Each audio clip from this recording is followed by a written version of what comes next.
Mesdames, Messieurs, bonsoir et bienvenue sur ITV. 20h exactement, les titres du journal. L'actualité à la une ce soir, les conclusions du dialogue national sur la réforme et la modernisation de la justice. Le rapport final remis aujourd'hui au chef de l'État, Bassirou Diomaye Diakhar Faye, un document de 30 recommandations majeures sur les 200. Vous l'entendrez, le président de la République dans ce journal. Contrat de construction et d'exploitation de l'usine de dessalement d'eau de mer au lac Rose. Le ministre de l'Hydraulique annule la décision de l'ancien président de la République, Macky Sall. Un contrat signé avec les Saoudiens en mars 2024 et à hauteur de 459 milliards de francs CFA. Sur l'international présidentiel en Mauritanie, Biramda Abe conteste toujours la réélection de Mohamed Ould Ghazouani, arrivé deuxième du scrutin. Au scrutin, il invite ses partisans à maintenir le cap et continuer à manifester contre ce qu'il considère comme de la pure fraude électorale. À suivre sa réaction dans ce journal.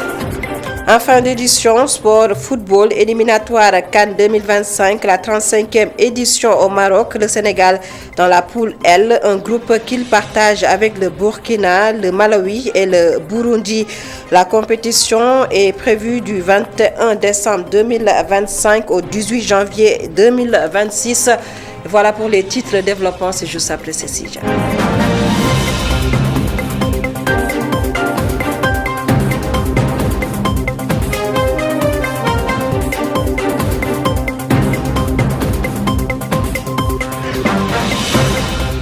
Bonsoir à tous et bienvenue. Les assises de la justice, le rapport final des assises remis aujourd'hui au président de la République, Bassirou Diomaye Diakhar Faye, un document de 30 recommandations majeures sur plus de 200. Le chef de l'État, Bassirou Diomaye Diakhar Faye, s'engage ainsi à appliquer ces réformes. Je propose de suivre sa réaction ici au micro de Mamadou Dian. L'exigence de réformes et de modernisation est largement mise en exergue dans vos travaux. Cela conforte notre souhait d'adapter notre cadre juridique en corrigeant ses imperfections et ses lacunes. À ce titre, les réformes sur le Conseil supérieur de la magistrature, l'ouverture des professions libérales, la mise en norme des lieux de détention, l'africanisation des symboles de la justice, l'encadrement des pratiques illégales comme le retour de parquet, la refonte du code pénal et du code de procédure pénale afin d'en extraire les dispositions abusives et arbitraires seront au cœur de mes préoccupations. Entendez par là que tout ce qui fera l'objet d'un large consensus sera strictement appliqué.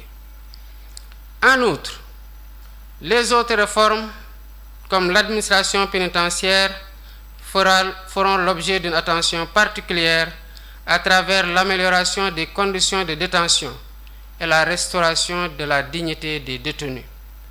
La rupture sera également opérée par la création de nouvelles institutions, comme la Haute Autorité de la Justice, la Cour constitutionnelle, ainsi que l'instauration d'un juge des libertés et de la détention. Mesdames et messieurs, l'heure des transformations systémiques de notre justice a sonné. Il est impératif de donner un contenu clair à ces différentes propositions afin de rétablir la relation de confiance et de respect mutuel entre la justice et les justiciables. Pour aboutir à ces résultats, j'invite l'ensemble des acteurs à soutenir les efforts du gouvernement, qui seul ne peut apporter ces changements significatifs attendus par notre peuple. Je voudrais également solliciter votre expertise, votre sens élevé de l'intérêt supérieur de la nation pour accompagner les différents secteurs de la justice concernés par ces transformations. Le président de la République, Bassirou Diomaye Diakhar Faye, qui a reçu les conclusions des assises de la justice des mains du facilitateur général, le professeur Babacar Gaye. Selon lui, ces assises ont été des moments d'échange. Je vous propose également de l'écouter au micro de Mamadou Dian. Je voudrais insister sur les axes de réforme proposés par les assises. Il s'agit d'une part d'adopter des textes déjà introduits dans la procédure législative, de réviser à travers de larges consultations des codes, un certain nombre de codes. Le code de la famille, le code pénal, le code de procédure pénale.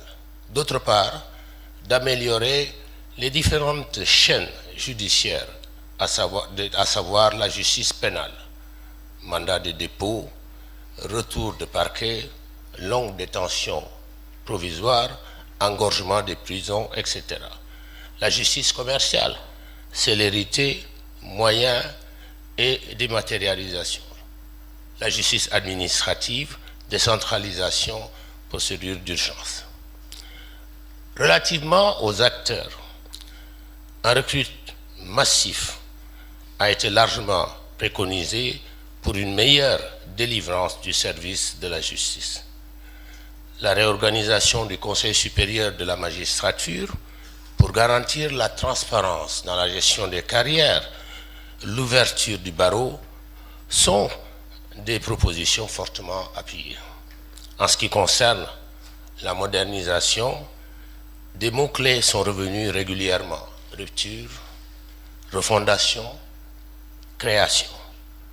Comme pour dire que la modernisation de la justice est possible, mais elle passe par des innovations essentielles dont la dématérialisation, la digitalisation, la numérisation, avec un recours à l'intelligence artificielle pour rester dans l'air du temps.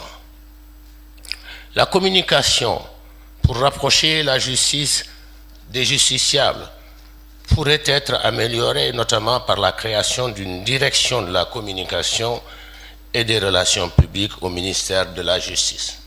Le professeur Babacar Gaye, facilitateur général des assises de la justice, et puis atelier de restitution de la participation du Sénégal au 10e Forum mondial de l'eau. Une rencontre présidée ce matin par le ministre de l'Hydraulique et de l'Assainissement, Dr Cheikh Tidiane Dièye, veut ainsi faire de l'eau la ressource principale et d'appui des chaînes de valeur agro-industrielle du Sénégal. Le voici, Dr Cheikh Tidiane Dièye, ministre de l'Hydraulique et de l'Assainissement, au micro de Elisabeth Tine et Moussa Dia. Cet atelier de restitution vise à, marquer ou relever les leçons apprises à Bali, à formuler des propositions et des recommandations qui nous permettront d'aller de l'avant. Il s'agit de capitaliser les bonnes expériences. C'est aussi une initiative que nous avons présentée et partagée avec nos partenaires internationaux, pour leur dire que c'est une nouvelle ambition qui s'affiche ici dans notre pays, de faire de l'eau la ressource principale d'appui ou de structuration de toutes les chaînes de valeur agro-industrielle de notre pays.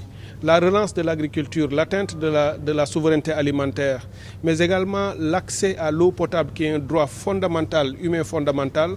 Tout ça passe par une maîtrise de l'eau, par une ambition nouvelle qui permettra de prélever et de drainer dans le pays des ressources, conformément bien entendu à nos engagements internationaux avec nos partenaires dans les organismes de bassin.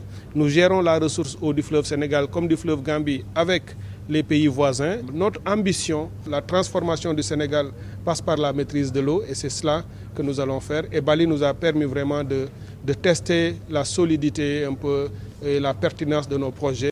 À noter que le ministre de l'Hydraulique et de l'Assainissement a annulé le contrat de construction et d'exploitation de l'usine de dessalement d'eau de mer au Lac Rose, contrat signé avec les Saoudiens le 27 mars 2024 par l'ancien président de la République Macky Sall, un contrat à hauteur de 459 milliards de francs CFA.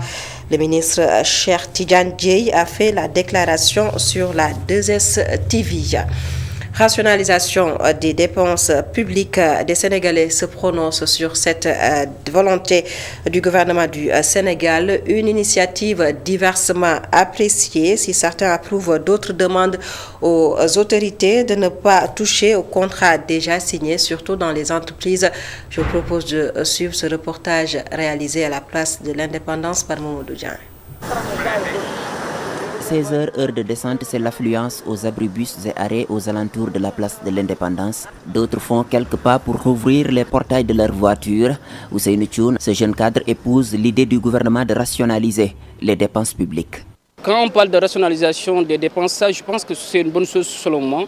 Parce que vraiment, aujourd'hui, le Sénégal est un pays en voie de développement. Donc on a besoin de rationaliser pour mettre cet argent-là sur autre chose, pour financer ça pour l'éducation, pour financer ça pour les programmes pour les jeunes, parce qu'il y a beaucoup de jeunes Sénégalais aujourd'hui qui n'ont pas de l'emploi. Donc la rationalisation serait très utile. Sur un banc public dans le jardin de la place de l'Indépendance, pour cet ancien militaire, désormais agent de sécurité dans une banque de la place, il ne devrait pas s'agir pour le gouvernement de rompre les contrats déjà paraphés, mais de casser les gros salaires dans les services publics. Il faut réduire les gros salaires afin d'injecter cet argent ailleurs, par exemple sur l'emploi des jeunes. Réduire les salaires et exiger le paiement des impôts pour le bénéfice de tous, selon lui. Il faut payer les impôts, tout le monde doit s'acquitter de ses dettes. Les jeunes veulent des emplois pour subvenir à leurs besoins, aider leurs parents. Le jeune cadre Ousseynou lui suggère par ailleurs un temps de grâce pour les nouvelles autorités. Il faut comprendre que ce gouvernement vient d'être installé, donc voilà, ils viennent de prendre le relais il y a de cela 3 mois. Donc il faudra du temps, il faudra leur donner du temps pour voir. Parce que d'abord, quoi qu'on puisse dire, il y a la volonté de faire. Donc quelqu'un qui a la volonté de faire donc, a vraiment des initiatives, a vraiment quand même des méthodes qu'il faut mettre en place vraiment pour permettre à tout un chacun d'y tirer profit. Dans une circulaire, le gouvernement veut rationaliser les dépenses publiques pour optimiser les résultats et les impacts attendus, selon le Premier ministre. Une transition juste trouvée pour parler de la baisse des prix des denrées de première nécessité à Matam. La baguette de pain et la pomme de discorde entre revendeurs et boulangers. Ces derniers ont décidé d'arrêter ce qu'ils appellent le pain bonus qu'ils leur octroyaient. En retour, les revendeurs sont restés 3 jours sans vendre le pain et les populations sont obligées de payer les pots cassés. La baguette de pain est vendue à 200 francs. CFA, c'est un reportage réalisé par notre correspondant permanent Amadou Omar Diallo. La baguette de pain se fait rare dans certaines boutiques de la capitale régionale. Depuis 3 jours, boulangers et boutiquiers ne parlent plus le même langage. Khadim Ndiaye, ce commerçant, donne les raisons de cette rupture. On est d'accord sur le prix du pain que le Conseil régional de consommation de Matam a fixé, mais le problème se trouve du côté des boulangers. À chaque fois qu'ils nous livrent du pain, il y avait un bonus. Maintenant, ils ont décidé d'enlever ce bonus. C'est pour cela que nous aussi, nous avons décidé de ne pas prendre leur pain. On reste 3 jours sans vendre leur pain. Rupture ou malentendu, les boulangers campent sur leur position de départ.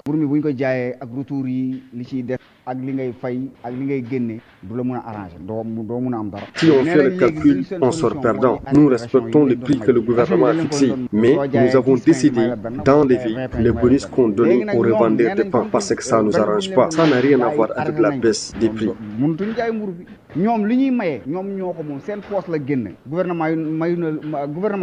La population, quant à elle, subit et paie les pots cassés. 200 francs pour chaque baguette de pain, c'est ce que nous révèle cette dame. C'est une situation très difficile dans les quartiers des privés. On achète la baguette de pain à 200 francs. Même moi qui vous parle ce matin, j'étais obligé d'acheter une baguette de pain à 200 francs. Les boulangers doivent aider la population. Après le bras de fer entre le gouvernement et les commerçants sur la question de la baisse des prix des produits alimentaires, le problème se répercute sur les relations entre vendeurs et livreurs. Mais la seule perdante dans cette affaire reste la population. Amadou Omar Diallo, lancement aujourd'hui du projet d'amélioration de la résilience des écosystèmes et communautés face au changement climatique sur la trace de la Grande Muraille Verte, un projet financé à hauteur de 15 millions de dollars, soit 15 milliards de francs CFA par la coopération canadienne, et il vise ce projet à réduire l'érosion des sols et à augmenter le taux de couverture végétale dans 18 communes de la région de Louga, Matam et le département de Bakel. On fait le point avec Aminata Kora. Face à la dégradation des sols, le changement climatique et la désertification devenus des problèmes majeurs, le gouvernement du Sénégal a mis en place le projet PAREG à travers le ministère de l'Environnement. À l'occasion de la cérémonie de lancement du projet d'amélioration de la résilience des écosystèmes et des communautés face au changement climatique paraît cesser. Comme vous le savez, la dégradation des terres, la désertification, le changement climatique, l'érosion de la biodiversité constituent des problèmes environnementaux majeurs dans le Sahel. C'est dans ce contexte que les chefs d'État africains ont initié l'édification de la Grande Muraille Verte pour combattre la désertification. Prenant part à cette rencontre, l'ambassadeur du Canada au Sénégal a magnifié le leadership du gouvernement sénégalais. Je veux saluer le leadership du Sénégal d'avoir pris tout de suite en main cette problématique puis d'avoir mobilisé les autres pays africains pour lutter ensemble sur des solutions, trouver des solutions locales à un problème global. Parce qu'on va arriver à changer les choses si vraiment on intervient du côté local, qu'on aide les populations à trouver des solutions durables aux problématiques auxquelles elles font face. Pour une durée de 5 ans, le projet va impacter à plus de 100 000 personnes, selon le coordonnateur. Le projet va impacter directement près de 100 000, 110 000 personnes et de manière indirecte 400 000 personnes. Et nous avons réalisé une discrimination positive par rapport aux jeunes et aux femmes. La moitié des personnes qui seront impactées seront les jeunes et les femmes. Depuis quelques années, les pays du Sahel, le Sénégal en particulier, sont confrontés aux problèmes liés à l'environnement. Pour y parvenir, la mise en place du projet PAREC est la meilleure solution pour réduire l'érosion des sols et la désertification. Et puis à Linguère, lutte contre la déperdition scolaire dans le département. Les autorités de l'inspection d'académie, l'inspection de l'éducation et de la formation invitent le nouveau régime à étendre les cantines scolaires de la case des tout-petits aux moyens secondaires. Un appel lancé lors de l'inauguration d'une case des tout-petits à Sagata Djolof, une infrastructure réalisée à hauteur de 13 millions de francs CFA par les émigrés de la région de Louga. Sur place, la correspondance de Nala Diop. Les autorités de l'inspection de l'éducation et de la formation de Linguère appellent le nouveau régime à étendre les cantines scolaires de la case des tout-petits au moins secondaire. Objectif, lutter contre la déperdition scolaire en milieu rural. Mais l'IF de Linguère, en ce qui le concerne, travaille d'arrache-pied pour ériger dans toutes ces contrées-là plus ou moins déshéritées des cantines scolaires. Parce que nous nous sommes rendus compte que c'est le meilleur moyen pour fixer les enfants, mais également le meilleur moyen pour les encourager à rester à l'école, à étudier comme il se doit et à pouvoir réaliser des performances. La commune de Sagata Djolof a procédé à l'inauguration de la case des tout-petits, une infrastructure réalisée par l'association des émigrés de Louga établie à Saragosse, en Espagne. Le sous-préfet de Sagata Djolof a magnifié ce geste. C'est une structure qui est importante dans le système éducatif sénégalais, qui permet de préparer les enfants de 2 à 5 ans pour les préparer à accueillir les enseignants futurs dans le système éducatif.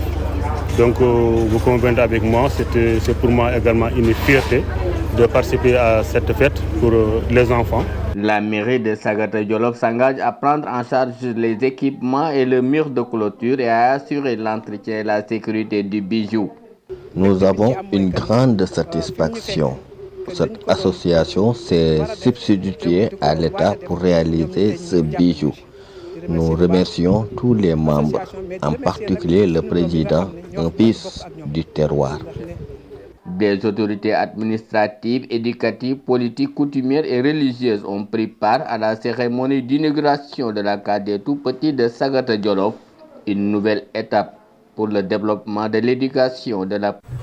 Nala Diop, en plus bref, le vice-ministre des Affaires étrangères de la Fédération de Russie, représentant spécial du président russe pour le Moyen-Orient et l'Afrique, attendu à Dakar le mercredi 10 juillet 2024, Mikhail Bogdanov sera reçu par le président de la République, Bassirou Diomaye Diakhar Faye, et le premier ministre Ousmane Sonko. Cette visite entre dans le cadre de l'élargissement des relations de coopération entre le Sénégal et la Russie dans tous les domaines. Et puis célébration du centenaire de Serigne Touba Khadimou Rassoul. La cité religieuse prépare le Magal de Darou Khoudoss, un événement qui marque le centenaire du retour en exil du fondateur du mouridisme Serigne Touba Khadimou Rassoul. Le point avec Gorandaklo. Marque la disparition du vénéré père fondateur du mouridisme et son retour à Touba, où ce 20 Muharram 1446 coïncide avec le centenaire de la disparition de Cheikh Ahmadou Bamba Khadim Rassoul, qui n'a jamais cessé de servir la Oumma islamique. Cet enseignement apparaît comme un antidote capable de parer à tous ces fléaux que j'ai cités tout à l'heure.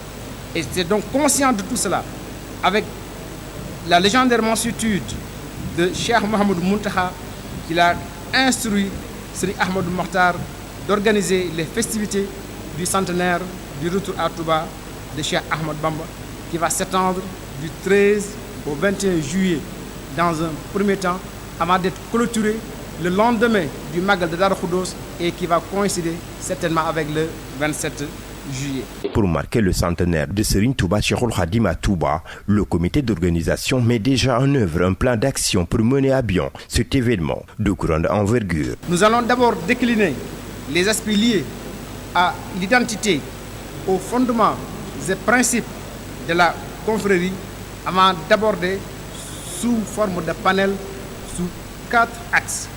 D'abord, nous allons parler de l'éducation et de l'enseignement religieux et spirituel. Nous évoquerons également le développement socio-économique de la Mouridia. Nous parlerons aussi du développement fulgurant de la ville de Touba et nous terminerons par les défis et les perspectives. 20 Muharram 1346, 20 Muharram 1446, sentons déjà que le père fondateur de la confrérie mouride repose à Touba. Magal de Darou Khoudoss, le centenaire du retour à Touba de Cheikh Ahmadou Bamba Khadimou Rassoul. Et puis l'homme d'affaires Abdoulaye Diaw, dit Baba Diaw Itok, repose désormais au cimetière de Mbambara à l'eau. C'est à Thiès. Des personnalités ont assisté à la prière mortuaire. Isidore Alexandre Sen a recueilli quelques témoignages, reportages. C'est la mosquée Moussantet Thiès qui a accueilli la prière mortuaire. Feu Baba Diaw a beaucoup contribué dans l'entretien de cette mosquée, témoigne l'imam. Baba Diaw a travaillé pour le Sénégal.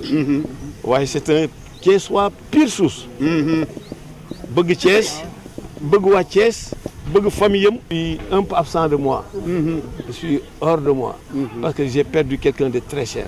Personnalité politique, religieuse, journaliste proche et ami du défunt parle d'une grosse perte pour le Sénégal. C'est un homme très fort de personnalité, très digne, mais un homme qui était déjà très tôt porté vers tout ce qui va vers le développement du Sénégal. Ce que je retiens de lui, en cette circonstance très triste, c'est que c'était un monument de générosité, une intelligence supérieure, la simplicité faite classe, parce que c'était un homme très simple. Donc pendant 20 ans, je l'ai fréquenté, il m'a entouré de la plus grande affection, de la plus grande considération. Donc je présente mes condoléances à la ville de Thiès qu'il chérissait beaucoup au Sénégal. Abdoulaye Diaw, dit Baba, c'était aussi le travailleur dévoué et discret. Très grand combattant. Tout ce qu'il a eu dans la vie, il a eu par la sueur de son front. Il n'a jamais triché. Voilà. Que Dieu l'accueille sur son paradis. Le patron de Itok est décédé ce 3 juillet 2024 à l'âge de 86 ans. Il repose désormais au cimetière de Mbambara à Lelo, à Thiès. Isidore Alexandre Sen, ordonnant aux frontières Mauritanie présidentielle, l'opposant Biram Da'Abe, arrivé deuxième, dénonce la réélection du président Mohamed Ould Ghazouani. Il demande ainsi à ses partisans de continuer le combat à travers les manifestations contre ce qu'il considère comme étant de la pure fraude électorale. Biram Da'Abe au téléphone d'Antoine Diouf.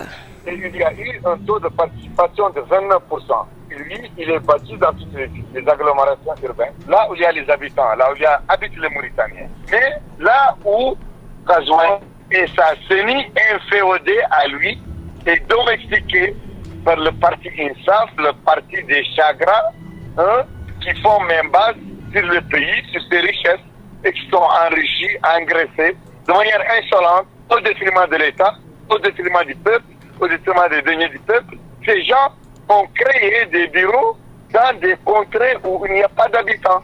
Et là-bas, ils ont déporté là-bas des milliers, des dizaines de milliers de citoyens. Ils l'ont inscrit là-bas, ils les ont inscrits là-bas, mais sans pouvoir les amener. C'est impossible. Physiquement, ils s'asseyent et en complicité avec la CENI, ils chassent nos représentants et ils bourrent les urnes. C'est à travers ce bourrage dans des bureaux installés dans le désert que Ghazouani a eu le surplus qui, selon la CENI, le place en position de gagnant. Pour le moment, il y a 4 morts dans les contestations. Allez-vous appeler à arrêter les manifestations? Je n'appelle pas à arrêter les manifestations parce que ce sont des manifestations pacifiques, des manifestations légales. Il n'y a pas eu de mort dans les manifestations. Non, il n'y a pas eu de confrontation dans les manifestations. Il y a eu des arrestations massives où des milliers de Mauritaniens sont dans des cachots de police, de gendarmerie, de la garde nationale et dans des cachots improvisés et dans des camps d'internement improvisés par le pouvoir et ses forces de répression, la police politique. Et c'est dans ces camps que les gens meurent et continuent à mourir. Biram Daabe, opposant mauritanien qui conteste ou dénonce toujours la réélection du président Mohamed Ould Ghazouani. Et puis en sport, football, pour terminer, éliminatoire CAN 2025. Le Sénégal, logé dans le groupe L, un groupe qu'il partage avec le Burkina Faso, le Malawi et le Burundi. Le tirage au sort s'est tenu cet après-midi à Johannesburg, en Afrique du Sud. Retenez que la 35e édition de la Coupe d'Afrique des Nations va se tenir au Maroc et ce sera du 21 décembre 2025 au 18 janvier 2026. Et c'est la fin de ce journal. Mesdames, Messieurs, merci de nous avoir suivis. Passez d'excellents moments en compagnie de nos programmes sur ITV.